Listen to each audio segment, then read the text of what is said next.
વડોદરાના મધ્યમાં આવેલ ઐતિહાસિક માંડવી દરવાજાની જર્જરિત અવસ્થા અને હાલમાં એક પિલરના કાગરા ખરવાની બાબત સામે આવ્યા બાદ સ્થાયી અધ્યક્ષે માંડવી દરવાજાની મુલાકાત લીધી હતી, જે બાદ મીડિયા સમક્ષ પોતાની પ્રતિક્રિયા આપી હતી.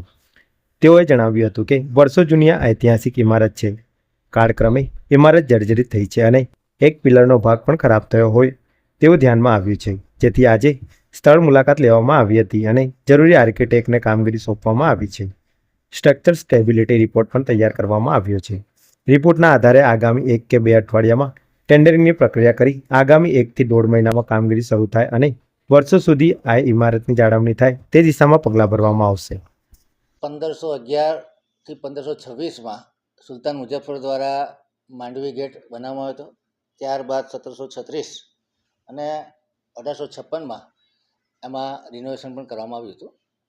કહી શકાય કે પુરાની ઇમારત એની હવામાનની અસર અને આજુબાજુનો ટ્રાફિક, પોલ્યુશન, જમીનના અંદરના અંડરગ્રાઉન્ડ વોટર લેવલ અને જે સિસ્મિક એક્ટિવિટી દ્વારા જે ધરતીકંપના આંચકાઓ આવ્યા હોય, કાળક્રમે ધીરે ધીરે આ ઇમારત જર્જરિત બની અને જે એનું એક પિલર છે, ગાંડકી દરવાજાથી આવતા 2nd નંબરનો પિલર, કે જેનું બ્રિટલ ફેલિયર થઈ અને ધીરે ધીરે એ પિલર સ્ટ્રેસના લીધે, કોમ્પ્રેશનના લીધે કોલેપ્સ થવાની શરૂઆત થઈ છે.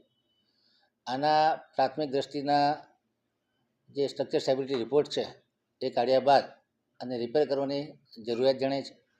એના માટે કન્ઝર્વેશનિસ્ટ આર્કિટેક્ટ ને કન્સલ્ટન્ટ તરીકે નિમણૂક આપી દેવામાં આવી છે.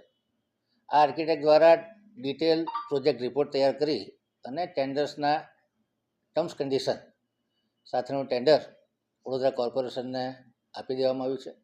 ટૂંક સમયમાં હેરિટેજ સેલ દ્વારા આ ટેન્ડરમાં નાના મોટા ફેરફાર કરી ડિપાર્ટમેન્ટને જવાબદારી સોંપી અને 2.92 કરોડના ખર્ચે વત્તા જીએસટીના ખર્ચે આ માંડવીનો દરવાજો, જેની ડ્યુરેબિલિટી લાંબા સમય સુધી સારી રહે અને જે ઓરિજિનલ સ્ટ્રક્ચર છે એના લુકમાં કોઈ ફેરફાર ન થાય એ રીતે 2 અઠવાડિયાનું ટેન્ડર કરવામાં આવશે.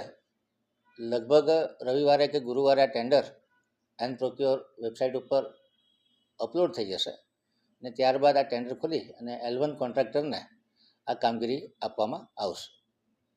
સંભવિત કામગીરી ક્યારે ચાલુ થશે? અને મેં કીધું એમ કે વધારે 1 મહિના જેવું લાગે છે.